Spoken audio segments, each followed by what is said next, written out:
사도신경으로 우리 신앙을 고백하겠습니다. 나는 전능하신 하나님 아버지 하나님 천지의 창조주를 믿습니다. 나는 그의 유일하신 아들 우리 주 예수 그리스도를 믿습니다. 그는 성령으로 잉태되어 동정녀 마리아에게서 나시고 본디오 빌라도에게 고난을 받아 십자가에 못 박혀 죽으시고 장사된 지 사흘 만에 죽은 자 가운데서 다시 살아나셨으며 하늘에 오르시어 전능하신 아버지 하나님 우편에 앉아 계시다가 거기로부터 살아있는 자와 죽은 자를 심판하러 오십니다. 나는 성령을 믿으며 거룩한 공교회와 성도의 교제와 죄를 용서받는 것과 몸의 부활과 영생을 믿습니다. 아멘.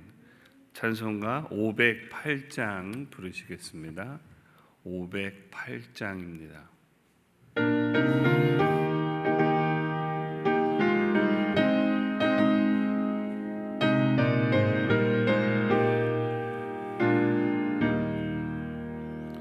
우리가 지금은 나그네 되어도 화려한 천국에 머지않아 가리니 이 세상에 있을 때 주 예수 위하여 끝까지 힘써 일하세.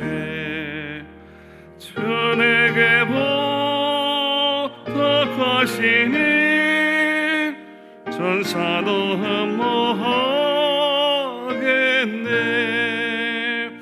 화목해 하라신 구주의 말씀을 온 세상 널리 전하세.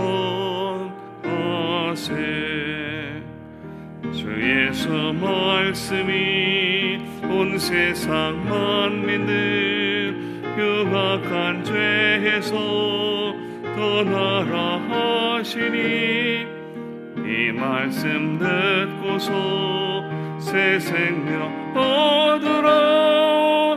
이 기쁜 소식 전하세. 주 내게 부탁하시니 전사도 흠모하겠네. 화목해 하라신 구주의 말씀을 온 세상 널리 전하세. 영생의 복락과 천국에 갈 길을 만 백성 알도록 나가서 전하세. 주 예수 말씀이 이 복음 전하라. 우리에게 부탁하셨네. 주 내게 부탁하시니 전사도 흠모하겠네. 화목해 하라신 구주의 말씀을 온 세상 널리 전하세.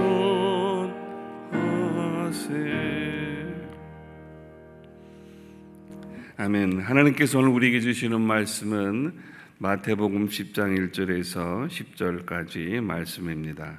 신약성경 마태복음 10장 1절에서 10절까지 말씀을 우리 함께 봉독하도록 하겠습니다. 예수께서 그의 12 제자를 부르사 더러운 귀신을 쫓아내며 모든 병과 모든 약한 것을 고치는 권능을 주시니라. 12 사도의 이름은 이러하니 베드로라 하는 시몬을 비롯하여 그의 형제 안드레와 세베대의 아들 야고보와 그의 형제 요한, 빌립과 바돌로메, 도마와 세리마테, 알페오의 아들 야고보와 다데오, 가나안인 시몬 및 가룟 유다 곧 예수를 판자라. 예수께서 이 12를 내보내시며 명하여 이르시되 이방인의 길로도 가지 말고 사마리아인의 고을에도 들어가지 말고 오히려 이스라엘 집에 잃어버린 양에게로 가라.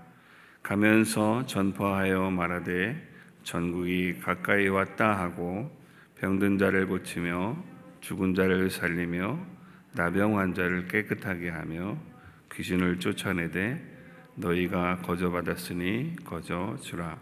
너희 전대에 금이나 은이나 동을 가지지 말고 여행을 위하여 배낭이나 두벌 옷이나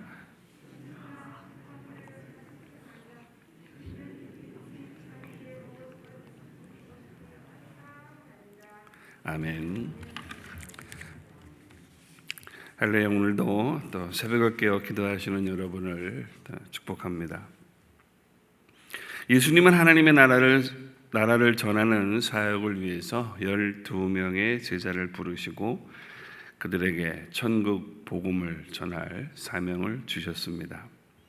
우리가 방금 봉독한 대로 예수님의 제자들 이름을 우리 예전에는 어린이부터 시작해서 늘 이제 했는데 요즘은 그냥 12명으로 보통 많이들 알고 이름을 잘 몰라서 우리 한번 같이 보도록 하겠습니다. 예수님의 제자들은 우리가 늘 베드레, 안드레, 야고보, 요한, 바돌로메, 빌립, 마태, 도마, 그리고 가나안인이라고 지칭되는 시몬, 알페오 아들 야고보, 다데오, 가룟 유다 이렇게 12명이 선택이 되었습니다. 물론 예수님의 주변에는 이들 말고도 더 많은 제자들이 있었겠지만 특별히 이들 12명을 제자라고 하는 한 단위의 그룹으로 만든 것은 이들이 하나님이 아브라함을 통해서 약속하신 하나님의 나라를 영적인 모습으로 계승해 가는 것이라고 하는 상징이라고 할 수가 있습니다. 그래서 이 12라고 하는 숫자는 아브라함을 통하여 하나님의 나라를 시작하고자 하실 때 하나님의 나라가 번성하고 본격적으로 만들어지는 기초를 야곱의 12아들로 시작하는 이 12지파를 통해서 하나님의 나라를 만들어 가시듯이 예수님도 하나님 나라를 번성하는 그 출발점으로서 12제자를 선택하신 것입니다.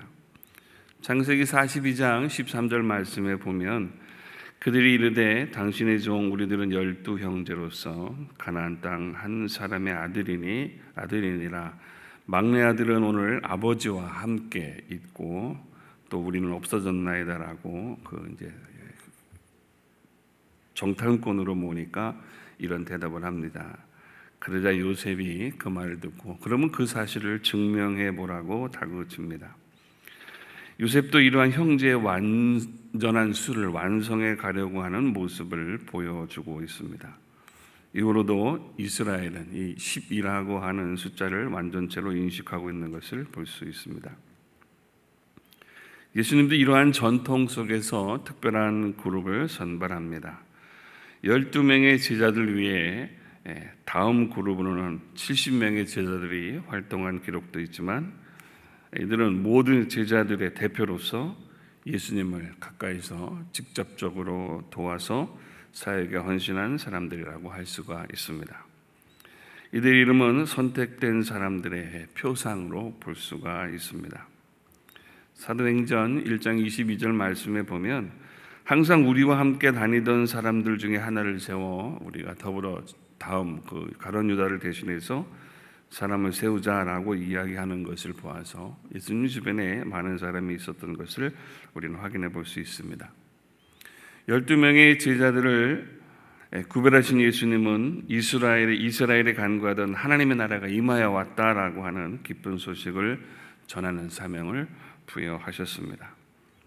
이 사명을 위해서 예수님은 제자들에게 권능도 주셨는데 이 능력들은 제자들이 선택되었다라고 하는 것에 대한 권위를 나타내고 지위의 특별한 그러한 모습들이 아니라 하나님의 나라가 우리 가운데 임하고 있다라고 하는 사실을 증거하는 외적인 증거를 부여해 주신 것입니다.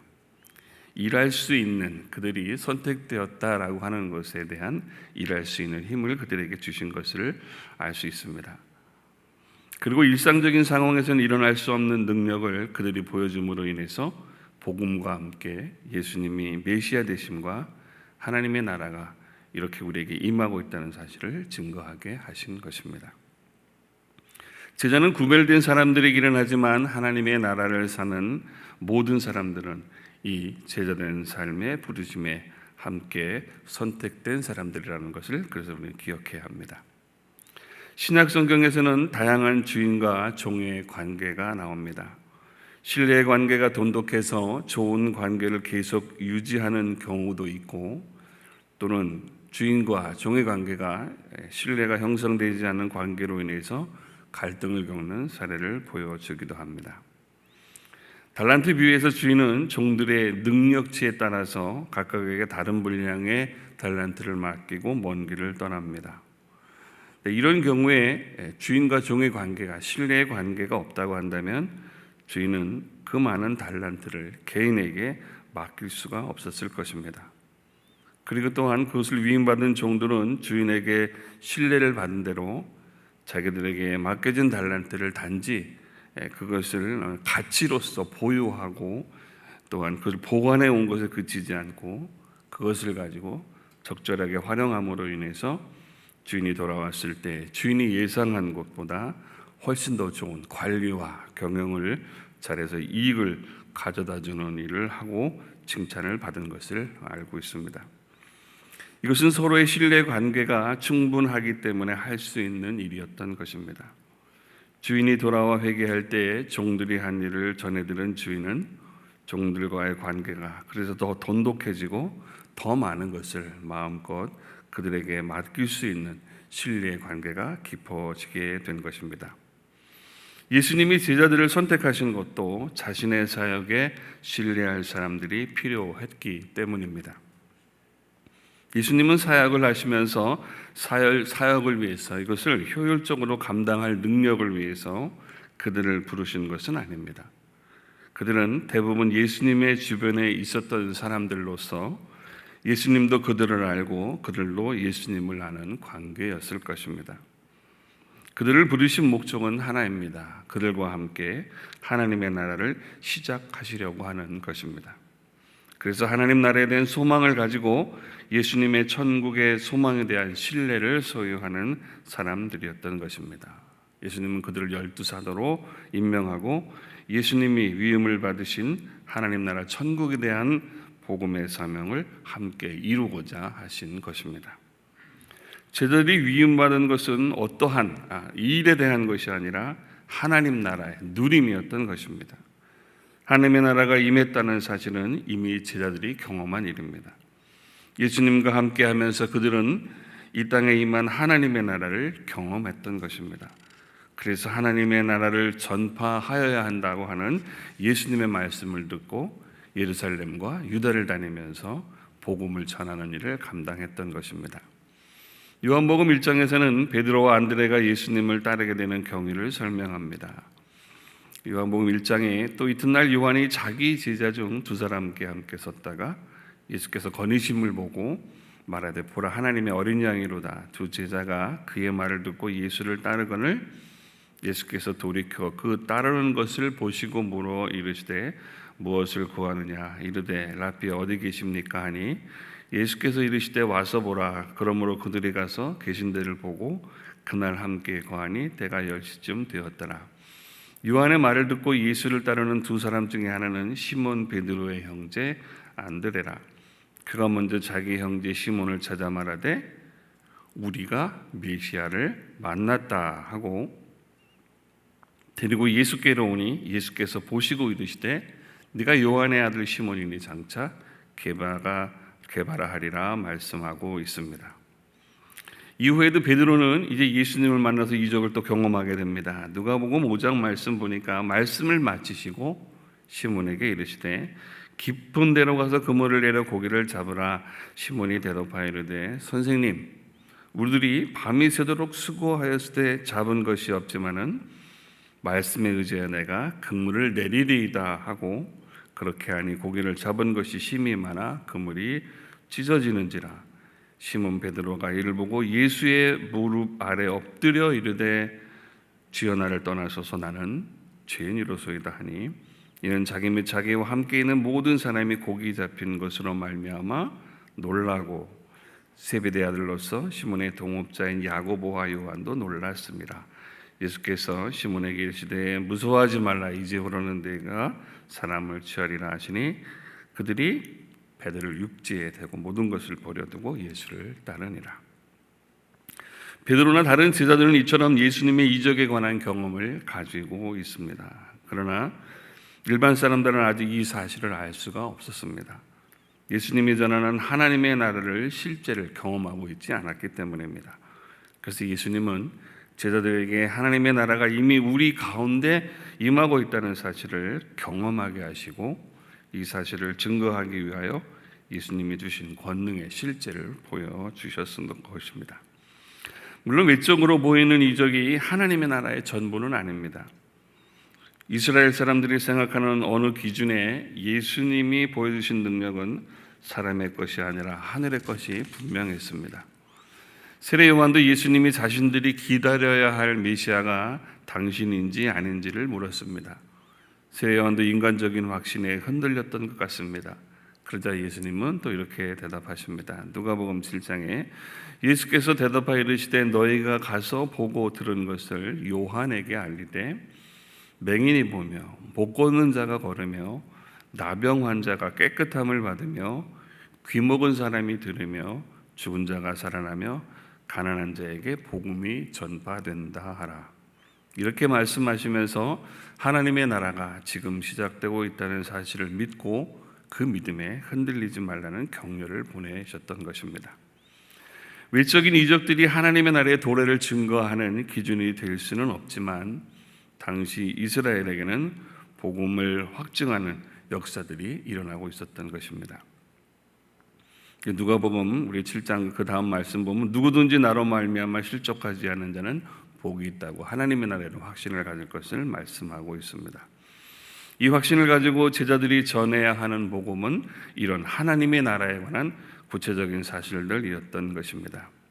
바로 제자들은 그것을 보았고 경험했던 것입니다. 그래서 오늘 본문 7절 말씀 보니까 가면서 말하되 천국이 가까이 왔다 말씀합니다. 하나님 나라에 대한 진실과 핵심은 천국에 대한 메시지입니다. 지금 하나님의 나라가 임하여 있다는 사실을 알리는 것입니다. 이 나라의 실제가 제자들에게 주어진 권능의 모습입니다. 제자들에게 주어진 권능은 사실은 외적인 어떤 이적의 형태로 병을 고치고 귀신을 쫓아내는 일련의 일들을 통해서 그 이적이 전부가 아니라 그것을 통한 복음을 선명하게 해주는 일을 하는 것이었습니다. 제자들이 가진 권능은 하나님의 나라가 이 땅에 임하고 있다는 사실을 확인하는 증거일 뿐입니다. 오늘도 우리가 기도함으로 경험하는 그 능력을 증거하는 것입니다. 하나님의 나라의 본질은 그 능력을 이루는 삶인 것입니다. 제자들이 증거해야 하는 것은 자신이 누리는 천국을 증거하는 것입니다. 바로 이것이 그 마음의 확신, 그 믿음이 가장 큰 권능이 되는 것이기 때문입니다.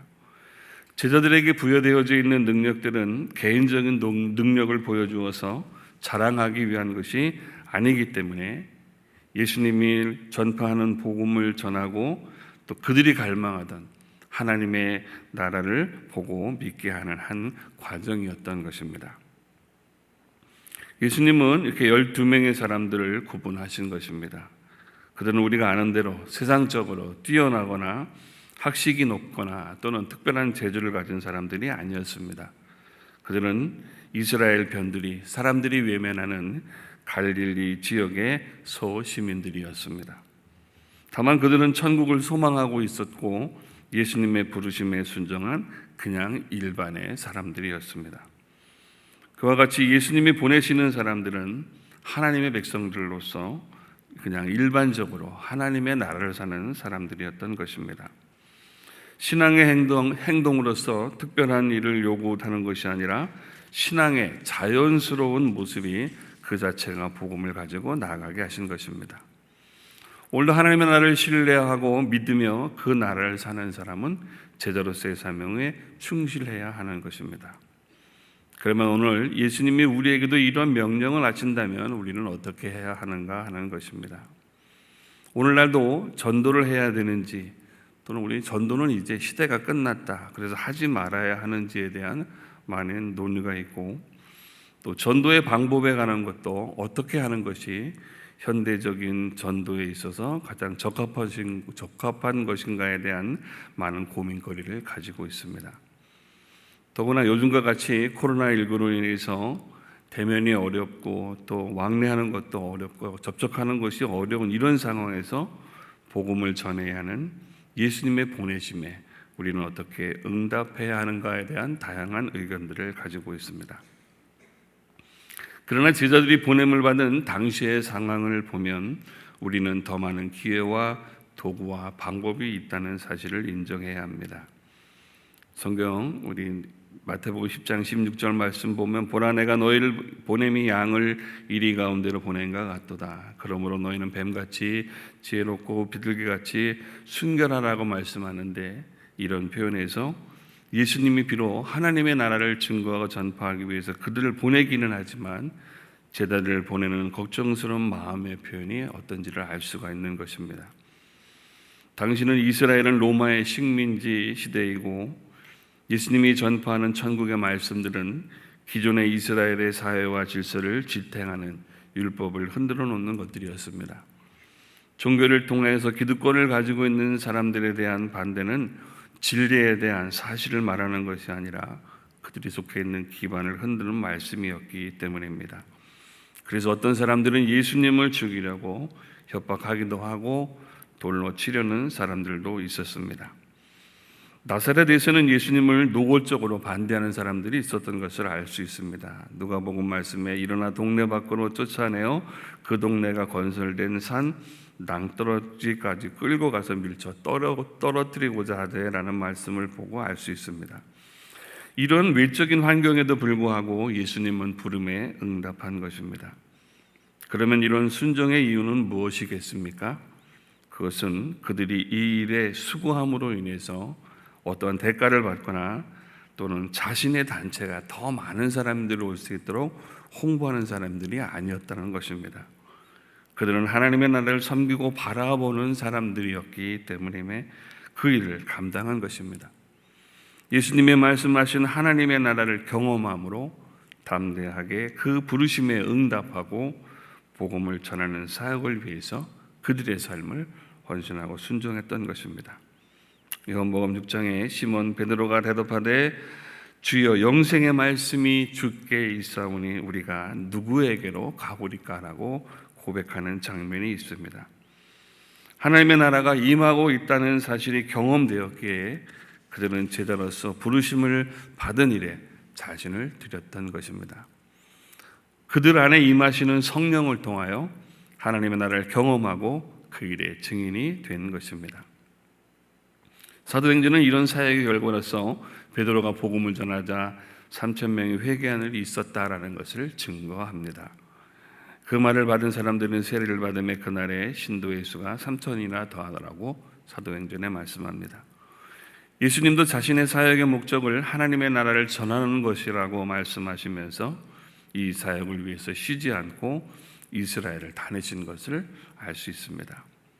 심지어는 아직 나시게 일한다고 하시면서 사역을 하시는 동안 쉬지 않고 일하시는 모습을 보여주셨던 것입니다. 누가복음 4장에서 예수께서 이르시되 내가 다른 동네에서도 하나님의 나라 복음을 전하려야 하리니 나는 이 일을 위해 보내심을 받았노라 하시고, 또 마태복음 4장에서는 예수께서 온 갈릴리에 두루다니사 그들의 회당에서 가르치시며 천국 복음을 전파하시며 백성 중에 모든 병과 모든 약한 것을 고치셨다라고 말씀합니다. 예수님이 보내시는 명령에 대한 우리의 선택은 환경의 문제가 아니라 우리 안에 누리고 있는 하나님 나라에 대한 진실한 고백을 가지는 것입니다. 하나님 나라에서 기대하는 그것이 바로 오늘 우리 믿음의 기대가 되고 우리 믿음의 본질이 될 수 있기 때문입니다. 예수님의 제자들도 처음에는 예수님에게서 그런 것들을 원하는 것을 볼 수 있습니다. 마가복음 10장에 세베대들 야고보와 요한이 주께 나와 여짜오되 선생님이여 무엇이든지 우리가 구하는 바를 우리에게 주시기를 원하옵나이다. 이르시되 너희에게 무엇을 하여 주기를 원하느냐? 여짜오되 주의 영광 중에서 우리를 하나는 주의 우편에 하나는 좌편에 앉게 하여 주옵소서라고 말합니다. 그러나 사도 바울의 고백과 같이 하나님의 나라는 먹는 것이나 입는 것에 있는 것이 아닙니다. 그래서 예수님은 먹을 것, 입을 것, 마시는 것에 집중하지 말고 하나님 나라의 본질에 속한 하나님의 나라의 의를 구하라는 것을 강조하고 있는 것입니다. 세상의 것으로는 하나님의 나라의 평안이 채워지지 않기 때문입니다. 로마서에서 하나님의 나라는 먹는 것과 마시는 것이 아니라 오직 성령 안에 있는 의와 평강과 희락이라. 이로써 그리스도를 섬기는 자는 하나님을 기쁘시게 하며 사람에게도 칭찬을 받는다라고 말씀하고 있습니다.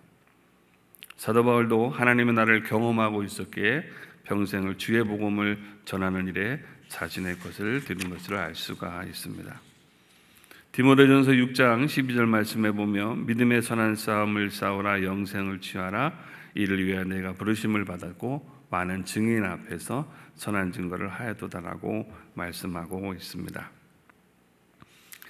가끔 텔레비전에서 맛집 프로그램을 제가 가끔 보는데 거기를 이제 많은 사람들이 텔레비전에 나온 곳이니까 맛있는 음식을 기대하고 그곳을 방문합니다. 그리고 1시간, 2시간 그 이상 기다리면서 오랜 기다림 때문에 식사를 합니다. 그런데 그 집에 막상 가보니까 그 맛이 특별하다고 그래서 가봤는데 그렇게 나쁘지는 않지만 평범한 맛인 것을 맛보고는 과장된 선전이 아닌가 그렇게 의심하는 그런 댓글을 달기도 합니다. 근데 그것은 바로 이유가 있는 것입니다. 바로 원래의 맛을 잃어버린 것입니다. 여러 사람들이 짜다 또는 맵다 달다라고 하는 평가에 원래 가졌던 레시피가 아닌 다른 것들을 추가하고 하다 보니까 그 맛이 가지고 있는 원래의 맛을 잃어버리고 흔들렸던 것입니다. 원래 레시피를 따라서 정해진 조리법을 하는 것이 아니라 과한 욕심과 흔들리는 그러한 것들은 기량으로 인해서 맛집이 아니라 평범한 집으로 돌아가게 되고 그런데 더 이상 이제 방송에서는 맛집으로 소개되지 않는 것입니다. 예수님은 우리를 천국의 삶으로 부르셨고 그것을 전하게 하십니다. 오늘 예수 그리스도를 증거하고 복음을 전하는 삶에 우리가 주저하고 있다면 우리가 바라는 하나님의 나라를 다시 한번 우리가 확인하고 하나님의 온전하시고 거룩하신 그 하나님의 뜻을 위해서 거룩한 성도의 삶을 회복하는 은혜가 있기를 축복합니다. 우리가 전해야 하는 것은 바로 우리가 누리고 있는 이 하나님의 나라의 확신과 그 누림에 대한 평안을 가질 때 우리는 오늘도 12명과 같이 부르신 사명을 위해서 기쁨으로 하나님의 나라를 언제든지 증거할 수 있고 전파하는 삶을 계속 살 수가 있는 것입니다. 제대로 우리가 살아간다라고 하는 것은 우리 누림에 대한 당연한 우리 하나님이 주시는 은혜에 대한 응답일 뿐입니다. 제자들은 특별한 것이 아니라 오늘 평범하게 하나님의 누리를 누리면서 우리가 살아갈 때 우리는 제자의 삶을 실천하게 되는 것입니다. 그래서 어느 곳에서든지 주의 복음을 마음껏 증거하고 펼치고 증거하는 제자의 삶을 살아가는 여러분 되시기를 축복합니다. 기도하겠습니다. 은혜로우신 아버지 하나님 감사합니다. 우리를 주의 백성 부르시고 또 우리에게 제자의 삶을 위해서 우리를 보내시는 하나님께 감사를 드립니다. 우리가 가지고 있는 우리가 누리고 있는 이 천국 복음을 우리가 어느 때든지 전파하는 삶을 살게 해 주시어서 오늘도 하나님의 나라를 알지 못하기 때문에 불안하며 염려하며 근심 중에 살아가는 모든 이들에게 하나님의 천국 복음을 마음껏 증거하는 제자로 살아갈 수 있도록 이끌어 주시옵소서. 우리 삶 가운데도 우리가 하나님 앞에 이 새벽에 나와서 간절히 기도하는 기도의 제목들이 있습니다. 주께서 들으시고 응답하심으로 감사 찬송 드리는 귀한 하루 되게 하여 주시옵소서. 감사드리며 예수님의 이름으로 기도드립니다. 아멘. 하늘에 계신 우리 아버지, 아버지의 이름을 거룩하게 하시며 아버지의 나라가 오게 하시며 아버지의 뜻이 하늘에서와 같이 땅에서도 이루어지게 하소서. 오늘 우리에게 일용할 양식을 주시고 우리가 우리에게 잘못한 사람을 용서해 준 것 같이 우리 죄를 용서해 주시고 우리를 시험에 빠지지 않게 하시고 악에서 구하소서. 나라와 권능과 영광이 영원히 아버지의 것입니다. 아멘.